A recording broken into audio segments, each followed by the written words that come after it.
오늘은 중국 명문고 학생이 한국에 와서 충격받은 사연입니다. 일본 대신 한국으로 수학여행이 바뀌었을 때 실망했던 이 학생의 이야기를 들어보면 왜 중국 전체가 한국을 다시 보게 되었는지 알 수 있습니다. 특히 판교 테크노밸리에서 본 장면은 정말 놀라웠고 DMZ에서의 경험은 이 학생의 인생관을 완전히 바꿔놓았습니다. 마지막 공항에서의 작별 장면에서는 눈물 없이 들을 수 없을 정도였죠. 한국을 경험한 중국 학생의 감동적인 이야기 지금 시작합니다. 그 전에 구독과 좋아요 눌러주시면 영상을 제작하는 데 있어 큰 힘이 됩니다. 안녕하세요. 저는 베이징 인민대학교 부속중학국제부에 다니는 장휘밍이라고 합니다. 사실 저희는 처음에 일본 도쿄로 수학여행을 갈 예정이었습니다. 와세다 대학교도 구경하고 과학관도 둘러볼 계획이었죠. 저희 부모님들도 일본 교육 시스템을 직접 체험해보라고 격려해 주셨거든요. 그런데 갑자기 외교 문제가 생겨서 일본행이 취소되었어요. 대신 한국 서울로 간다고 하더라고요. 솔직히 말하면 정말 실망했습니다. 한국이라니요? 그냥 우리나라 속국 아니었나 싶었거든요. 제 친구들도 마찬가지였어요. 리샤오밍이는 한국에서 뭘 배워? K-팝이나 하는 나라 아니야? 라고 했고 왕래이는 차라리 집에 있는 게 낫겠네 라고 투덜거렸습니다. 저도 솔직히 별 기대를 안 했죠. 그냥 의무적으로 다녀오는 여행 정도로 생각했어요. 저희 반 아이들 중에서 한국에 대해 긍정적으로 생각하는 친구는 거의 없었어요. 출발 전날 밤에도 친구들과 이야기를 나눴는데 모두 비슷한 반응이었습니다. 그래도 가는 김에 재미있게 놀자는 정도였죠.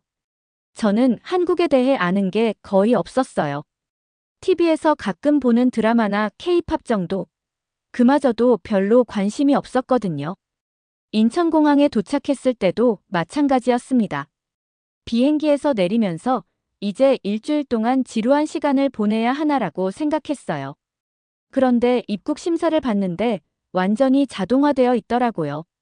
지문만 찍으면 바로 통과되는 시스템이었어요. 저희 베이징 수도 공항보다 훨씬 빠르고 효율적이었습니다. 줄도 안 서고 5분 만에 끝났거든요. 처음에는 이상하네 라는 정도였는데요. 그런데 진짜 충격은 가이드 김민준 씨를 만났을 때였어요. 공항 로비에서 저희를 기다리고 계셨는데 첫 인사부터 완벽한 중국어였습니다. 그것도 베이징 사투리까지 구사하시더라고요. 저희가 중국에서 온 걸 알고 베이징에서 오셨군요. 멀리서 오시느라 수고하셨습니다. 라고 말씀하시는데 발음이 완전히 중국 사람 같았어요. 나중에 알고 보니 서울대학교 중문과를 나오시고 베이징에서 2년간 유학도 하셨다고 하더라고요. 버스를 타는데 또 놀랐습니다. 완전 최신형 전기버스였어요. 좌석도 편하고 와이파이도 빵빵하게 터지고요. 저희 베이징에서 타는 관광버스보다 훨씬 깔끔했습니다. 창밖으로 보이는 풍경도 생각했던 것과 완전히 달랐어요. 고층 빌딩들이 쭉 늘어서 있고 도로도 깔끔하게 정비되어 있었습니다. 한강을 건널 때는 정말 감탄이 나왔어요. 강 양쪽으로 펼쳐진 도시 풍경이 마치 영화 속 장면 같았거든요. 김민준 가이드가 버스 안에서 말씀하시길 여러분들이 한국에 대한 편견이 있으실 텐데 직접 보시면 생각이 바뀔 거예요. 저도 처음 중국에 갔을 때 편견이 있었거든요. 라고 하시더라고요. 그때는 설마라고 생각했는데 지금 돌이켜보면 정말 맞는 말이었습니다. 첫날부터 제 고정관념이 흔들리기 시작했거든요. 호텔에 도착할 때까지 계속 창밖을 내다봤는데 생각했던 한국의 모습과는 정말 달랐어요. 둘째 날 아침, 경복궁으로 향했습니다. 솔직히 그냥 자금성 짝퉁 아닐까? 하는 생각이었어요. 중국의 자금성이 워낙 웅장하니까 다른 건 다 작아 보이거든요. 저희는 어릴 때부터 자금성을 보고 자라서 다른 궁궐은 별로 대단해 보이지 않았어요. 그런데 막상 광화문을 지나 경복궁에 들어서니까 느낌이 완전히 달랐습니다. 첫 번째로 놀란 건 규모였어요. 생각보다 훨씬 크고 웅장했습니다. 그리고 건축 양식도 중국과는 완전히 달랐어요. 중국 건물은 화려하고 장식이 많은데 한국 건물은 단순하면서도 우아한 느낌이었거든요. 색깔도 빨간색과 금색이 주를 이루는 중국과 달리 한국은 자연스러운 색감을 사용하더라고요. 해설사 박지혜 씨가 설명을 해주시는데 조선 왕조의 건축 철학이 중국과 완전히 다르다는 거예요. 중국은 하늘의 권위를 강조하는 건축이라면 한국은 자연과의 조화를 중시합니다. 라고 하시더라고요. 실제로 궁궐 뒤편에 북악산이 보이고 앞쪽으로는 넓은 광장이 펼쳐져 있었어요. 박지혜 씨가 이 건물의 처마선을 보세요. 산의 능선과 일치하도록 설계했습니다. 라고 설명하시는데 정말 신기했어요. 그냥 건물만 지은 게 아니라 주변 환경까지 고려해서 만든 거더라고요. 풍수질이라는 개념도 처음 알았는데 땅의 기운을 읽어서 건물을 배치한다는 게 정말 흥미로웠습니다. 저는 그동안 한국 문화에 대해 아는 게 거의 없었다는 걸 깨달았어요. 중국사는 잘 아는데 한국사는 교과서에서 몇 줄 본 게 전부였거든요. 오후에는 광화문 광장을 걸었습니다. 세종대왕 동상 앞에서 박지혜 씨가 한글에 대해 설명해 주셨어요. 세종대왕이 백성들을 위해 쉬운 글자를 만들었습니다. 누구나 쉽게 배울 수 있도록 과학적으로 설계한 문자예요. 라는 이야기를 들으니까 감동이 되더라고요. 중국 한자는 배우기 정말 어렵잖아요. 외우는 데만 몇 년이 걸리거든요. 그런데 한글은 하루면 배울 수 있다고 하니까요. 한글의 원리도 신기했어요. 입모양과 혀의 위치를 보고 글자를 만들었다는 거예요. 정말 과학적이더라고요. 기역, 니은, 미음, 시옷, 이응이 기본 자음이고 여기에 획을 더해서 다른 소리를 만들어요. 라고 설명해 주시는데 체계적이고 논리적이었습니다. 중국 한자는 그냥 외워야 하는데 한글은 원리를 알면 쉽게 배울 수 있겠더라고요. 그날 저녁 호텔에서 친구들과 이야기를 나눴는데 모두 비슷한 느낌이었어요. 생각했던 것과 완전히 다르네. 라는 게 공통된 의견이었습니다. 셋째 날은 서울과학고등학교를 방문했습니다. 저희가 가장 궁금해했던 곳이에요. 중국에서도 과학고는 최고 엘리트들이 가는 곳이거든요. 베이징에는 인민대학교 부속중학이나 베이징 사중 같은 명문고들이 있는데 한국의 과학고는 어떨지 정말 궁금했어요. 저희도 나름 중국에서는 상위 1% 안에 드는 학생들이니까 자신감도 있었고요. 학교에 들어서자마자 느낌이 달랐습니다. 복도가 넓고 깨끗했고 곳곳에 학생들이 만든 과학 작품들이 전시되어 있었어요. 중국 학교는 대부분 획일적인데 여기는 개성이 느껴졌습니다. 복도 벽면에 학생들이 직접 그린 과학 만화도 있고 3D 프린터로 만든 작품들도 전시되어 있더라고요. 저희 학교는 그런 거 없거든요. 첫 번째로 들어간 교실에서는 물리 수업이 진행되고 있었어요. 그런데 놀라운 건 선생님이 태블릿으로 학생 개개인에게 다른 문제를 내주시는 거였어요. 담당 선생님이 설명해 주시길 인공지능이 각 학생의 수준과 약점을 분석해서 맞춤형 문제를 만들어줍니다. 라고 하시더라고요. 저희 학교는 아직 칠판에 분필로 수업하는데 말이에요. 학생들도 태블릿을 자유자재로 활용하면서 수업에 참여하고 있었어요. 수학 시간에는 더 놀라운 걸 봤어요. 증강현실을 이용해서 3차원 도형을 직접 조작하면서 배우고 있었거든요. 복잡한 수학 공식도 시각적으로 이해할 수 있게 만들어 놨더라고요. 저희는 그냥 칠판에 그려진 그림 보고 상상으로 이해해야 하는데 여기서는 직접 만지고 돌려볼 수 있었어요. 정말 부러웠습니다. 오후에는 창업 동아리 발표를 들었습니다. 고등학생들이 직접 창업 아이템을 개발하고 있었어요.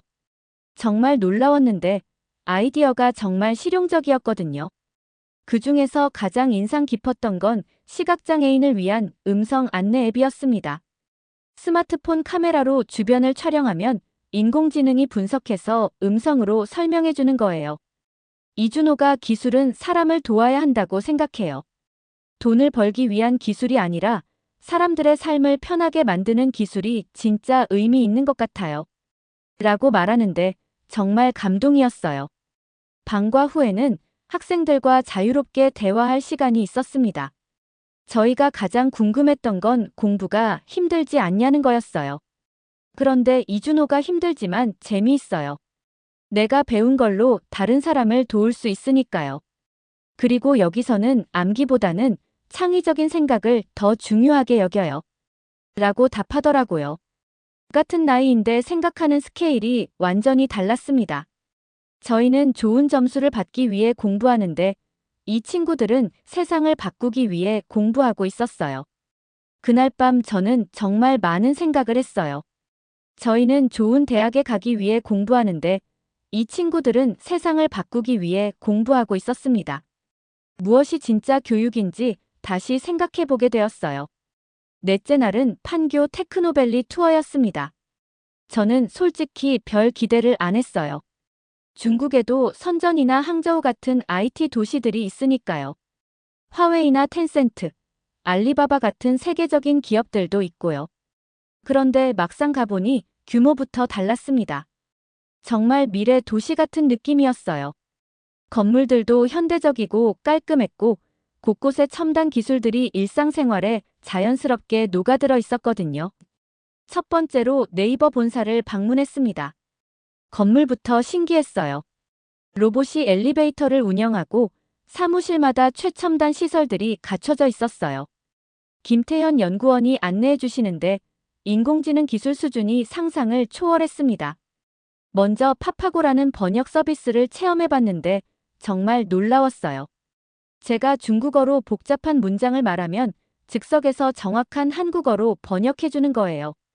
김태현 씨가 설명해 주시길 파파고는 단순히 단어를 바꾸는 게 아니라 문맥과 뉘앙스까지 파악해서 번역합니다. 딥러닝 기술을 활용해서 계속 학습하고 발전하고 있어요. 라고 하시더라고요.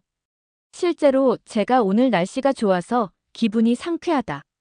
라고 중국어로 말했는데 오늘 날씨가 좋아서 기분이 상쾌합니다. 라고 자연스럽게 번역했거든요. 문법도 완벽했고요. 네이버 클로바라는 인공지능 스피커도 체험해봤어요. 클로바, 오늘 서울 날씨 어때? 라고 물어보니까 실시간 날씨 정보를 자세히 알려주더라고요. 그것뿐만 아니라 음악도 틀어주고 뉴스도 읽어주고 심지어 농담도 하더라고요. 김태현 씨가 앞으로는 집안의 모든 가전제품이 인공지능으로 연결될 거예요. 말만 하면 모든 게 자동으로 작동하죠. 라고 하시는데 정말 신기했어요. 카카오 본사에서는 더 놀라운 걸 봤습니다. 의료진단 인공지능이 엑스레이 사진을 보고 질병을 찾아내는 거예요. 최수진 디자이너가 시연해 주시는데 폐렴 환자의 엑스레이 사진을 입력하니까 몇 초 만에 병변 부위를 정확하게 찾아내더라고요. 심지어 의사보다 더 정확하다고 하시더라고요. 이 기술 덕분에 의료진의 부담도 줄어들고 환자들은 더 정확한 진단을 받을 수 있어요. 라고 설명해 주셨어요. 카카오톡으로 병원 예약도 할 수 있고 처방전도 받을 수 있다고 하더라고요. 최수진 씨가 기술은 사람을 편하게 만들어야 해요. 복잡한 것을 간단하게 만들고 어려운 것을 쉽게 만드는 게 우리의 철학이에요. 라고 말씀하시는데 정말 감동이었습니다. 기술을 위한 기술이 아니라 사람을 위한 기술이라는 게 느껴졌거든요. 점심은 판교 스타트업들이 모여있는 곳에서 먹었어요. 20대 초반 청년들이 직접 창업한 회사들이 즐비했습니다. 그중 한 곳에서 만난 CEO는 겨우 24살이었어요. 인공지능을 활용한 교육 앱을 개발하고 있다고 하더라고요. 실패를 두려워하지 않고 도전하는 게 중요해요. 한국은 실패해도 다시 일어설 수 있는 환경이 잘 갖춰져 있거든요. 라고 하시더라고요. 정부에서도 청년 창업을 적극 지원한다고 했어요. 오후에는 게임 회사도 구경했습니다. 한국 게임이 전 세계에서 인기가 많다는 건 알고 있었는데 직접 개발 과정을 보니까 정말 대단하더라고요. 한 명의 캐릭터를 만들기 위해 수백 명이 협업하고 있었어요. 기획자, 그래픽 디자이너, 프로그래머, 사운드 디자이너까지 정말 많은 사람들이 함께 작업하고 있었거든요. 그리고 게임 하나를 만드는데 보통 3년에서 4년이 걸린다고 하더라고요. 그날 저녁 호텔로 돌아가는 길에 친구들과 이야기를 나눴습니다. 기술 수준이 우리 예상을 뛰어넘었다는 게 모두의 의견이었어요. 리 샤오밍이도 중국 기술도 발전했다고 생각했는데 한국도 정말 대단하네 라고 하더라고요. 그런데 더 인상 깊었던 건 그 기술들이 모두 사람을 위한 것이었다는 점이었습니다. 돈을 벌기 위한 기술이 아니라 사람들의 삶을 편하게 만드는 기술 말이에요. 다섯째 날은 DMZ 견학이었습니다. 비무장지대라고 하는 곳인데 저는 그냥 군사시설 구경 정도로 생각했어요. 중국에서도 군사박물관 같은 곳은 많이 가봤거든요. 그런데 막상 가보니 한국의 진짜 모습을 알 수 있는 곳이었습니다. 단순한 관광지가 아니라 한국 사람들의 마음을 이해할 수 있는 곳이었어요. 먼저 한국 전쟁 기념관을 방문했어요. 70년 전 이 땅에서 얼마나 참혹한 전쟁이 있었는지 직접 볼 수 있었습니다. 사진들을 보는데 정말 가슴이 아팠어요. 폐허가 된 서울의 모습, 피난을 가는 사람들의 모습, 가족을 잃고 우는 아이들의 모습까지. 같은 민족끼리 싸워야 했던 아픔이 고스란히 느껴졌습니다. 저는 중국에서도 전쟁사를 많이 배웠지만 이렇게 생생한 자료들을 본 건 처음이었어요. 가이드가 설명해 주시길 전쟁 직후 한국은 세계 최빈국 중 하나였다고 하더라고요. 1953년 기준으로 1인당 국민소득이 67달러였다고 해요. 아프리카의 가나나 필리핀보다도 낮았다고 하더라고요. 서울 인구의 80%가 피난을 떠났고 산업시설의 대부분이 파괴되었다고 했어요. 그런데 지금은 선진국이 되었잖아요. 어떻게 이런 일이 가능했을까 정말 궁금했습니다.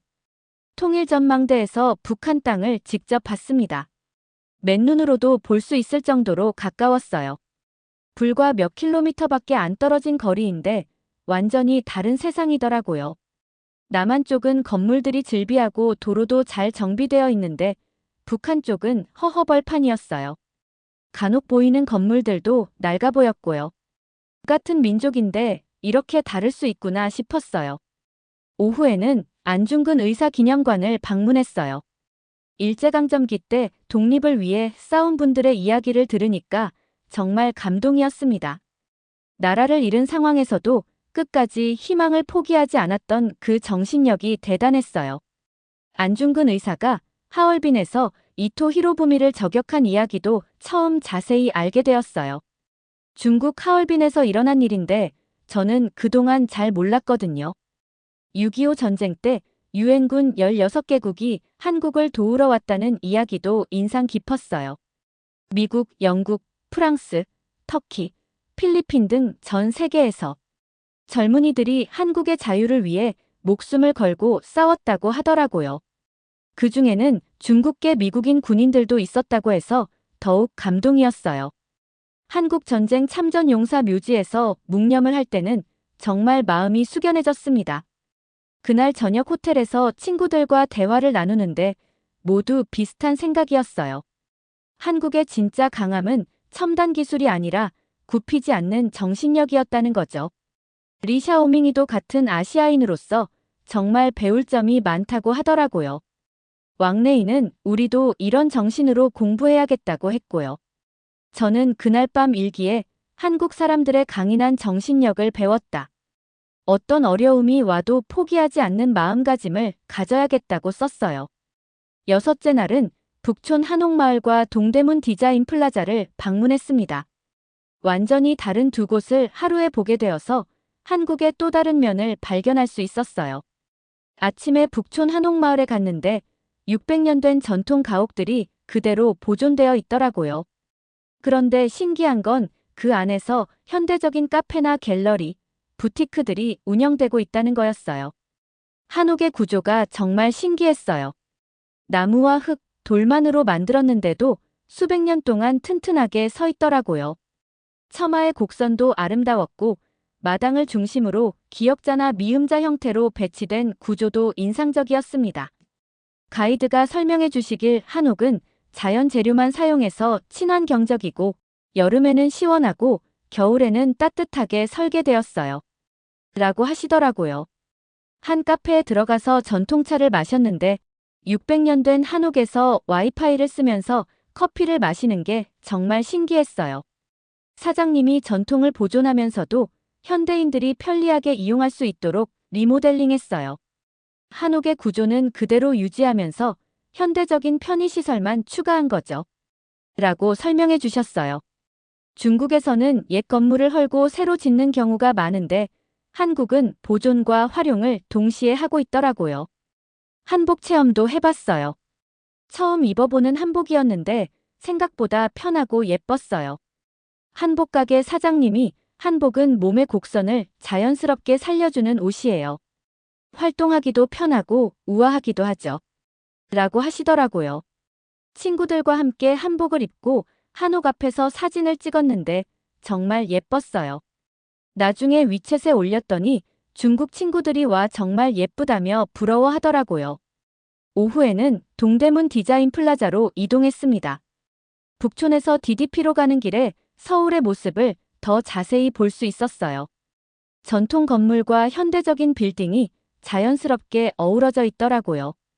중국 베이징도 자금성과 현대 건물이 공존하지만 서울은 더 조화롭게 느껴졌어요. DDP에 도착했을 때는 정말 놀랐어요. 건물 자체가 예술 작품 같았거든요. 곡선으로 이뤄진 외관이 정말 미래적이었고 밤에는 LED 조명으로 환상적인 모습을 연출하더라고요.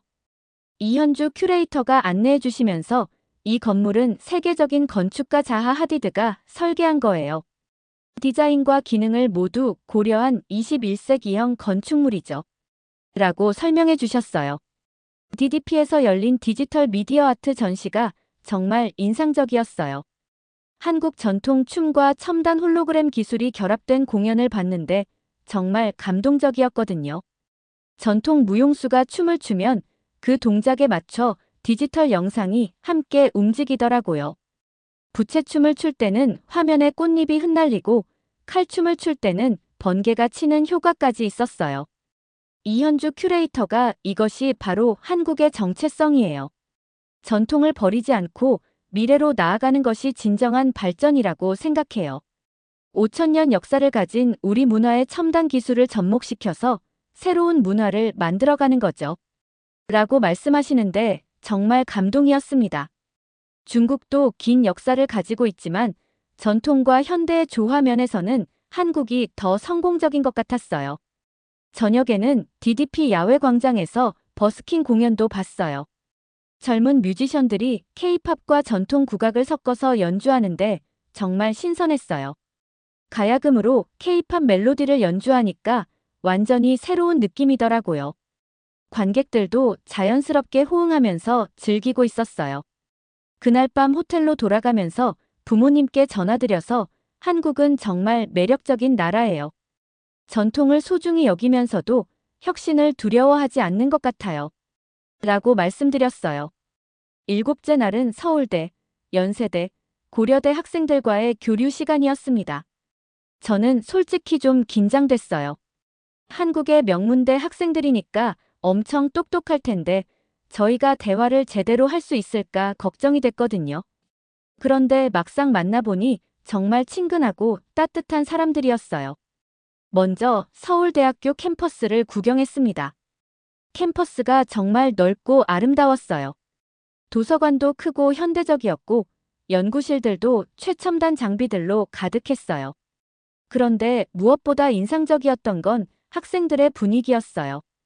모두 자유롭고 활기차 보였거든요. 중국 대학생들보다 더 여유로워 보였어요. 박현수라는 서울대 경영학과 3학년 학생이 캠퍼스를 안내해줬어요. 박현수가 서울대생들도 공부 스트레스는 많지만 그래도 자신이 하고 싶은 걸 찾아서 하려고 노력해요. 성적만 좋은 게 아니라 다양한 경험을 쌓는 것도 중요하다고 생각하거든요. 라고 하더라고요.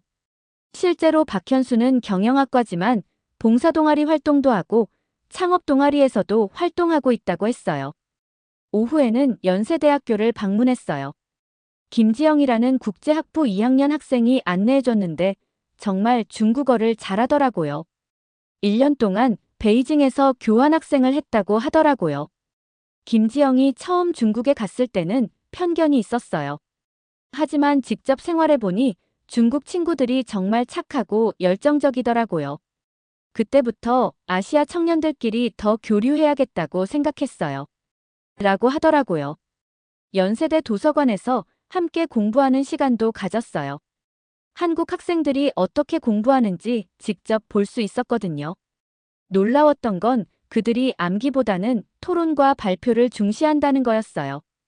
김지영이 우리는 정답을 외우는 것보다 자신의 생각을 논리적으로 표현하는 걸 더 중요하게 생각해요. 교수님들도 창의적인 아이디어를 높이 평가하시거든요. 라고 설명해줬어요. 그렇게 저희는 서울대와 연세대를 구경하고 호텔로 돌아왔습니다. 마지막 날 아침, 인천공항으로 향하는 버스 안에서 정말 아쉬웠어요.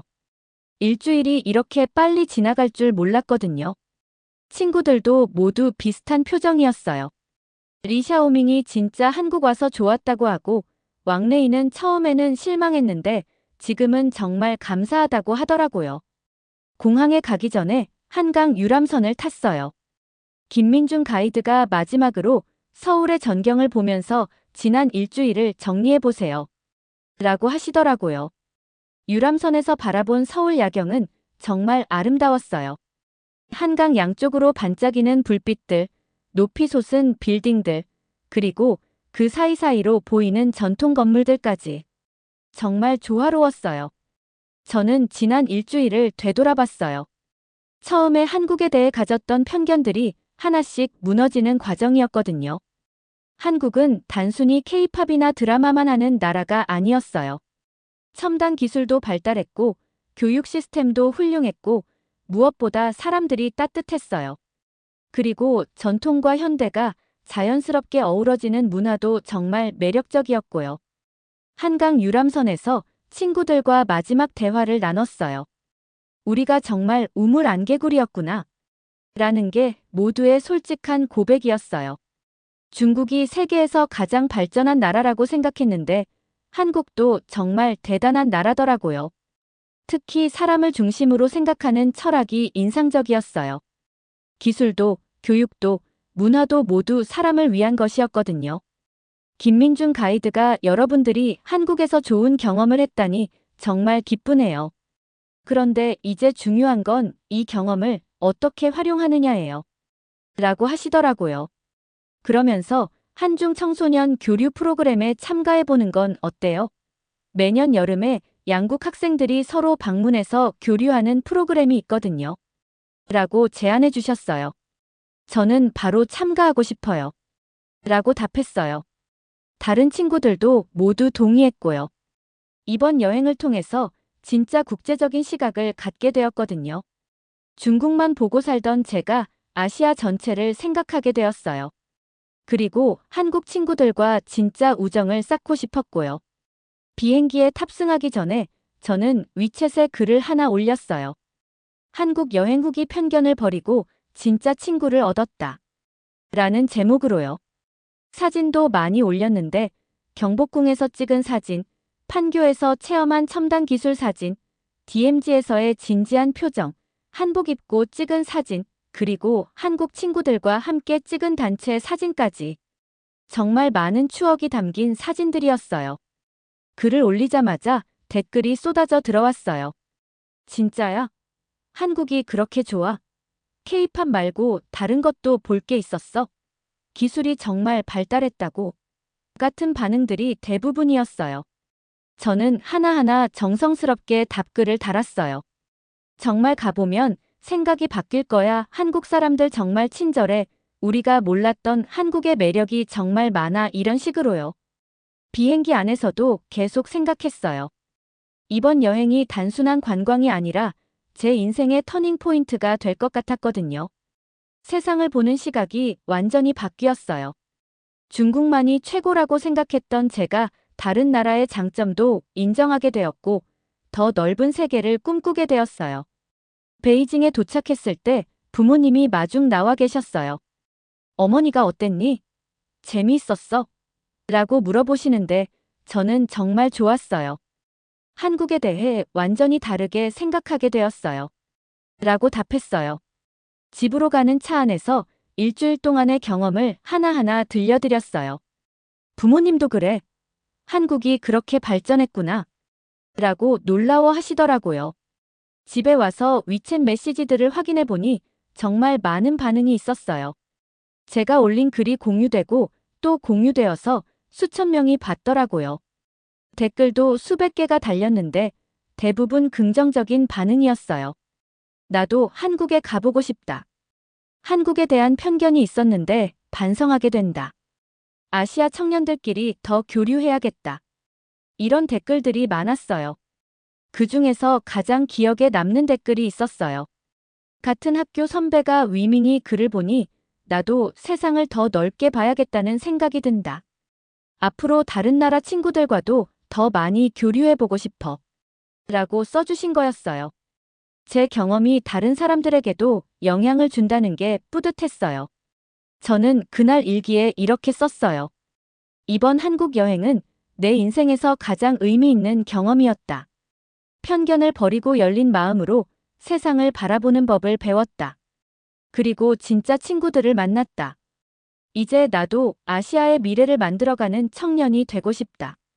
한국어 공부도 열심히 해서 한국 친구들과 더 깊이 소통하고 싶다. 다음 주 학교에 가서 친구들에게 한국 여행 이야기를 해줬어요. 모두 정말 관심 있게 들어주더라고요. 특히 한국의 교육 시스템과 첨단 기술에 대한 이야기에 많이 놀라워했어요. 몇몇 친구들은 나도 한국에 가보고 싶다고 하더라고요. 한 달 후에 김민중 가이드에게서 연락이 왔어요. 한중 청소년 교류 프로그램 신청서를 보내주신 거였어요. 저는 바로 신청했고 다행히 선발되었어요. 여름방학에 다시 한국에 갈 수 있게 된 거죠. 이번에는 2주 동안 머물면서 더 깊이 한국을 체험할 수 있다고 하더라고요. 지금 생각해보면 그때 일본행이 취소되고 한국으로 바뀐 게 정말 다행이었어요. 만약 일본에 갔다면 이런 소중한 경험을 할 수 없었을 테니까요. 처음에는 실망했지만 결과적으로는 제 인생을 바꾼 여행이 되었어요. 지금 저는 한국어 공부를 열심히 하고 있어요.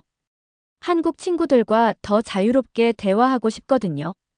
그리고 나중에는 서울대학교에 교환학생으로 가는 것이 목표예요. 한국에서 더 많은 것을 배우고 싶어요. 이 이야기를 들으시는 분들께도 말씀드리고 싶어요. 편견을 갖지 마시고 직접 경험해 보세요. 세상은 우리가 생각하는 것보다 훨씬 넓고 아름다워요. 그리고 진짜 소통은 마음이 열렸을 때 시작됩니다. 저처럼 말이에요. 오늘의 이야기 어떠셨나요? 여러분의 생각이나 경험을 댓글에 남겨주세요. 이 영상이 마음에 드셨다면 구독과 좋아요 부탁드릴게요. 다음 영상에서 만나요. 감사합니다.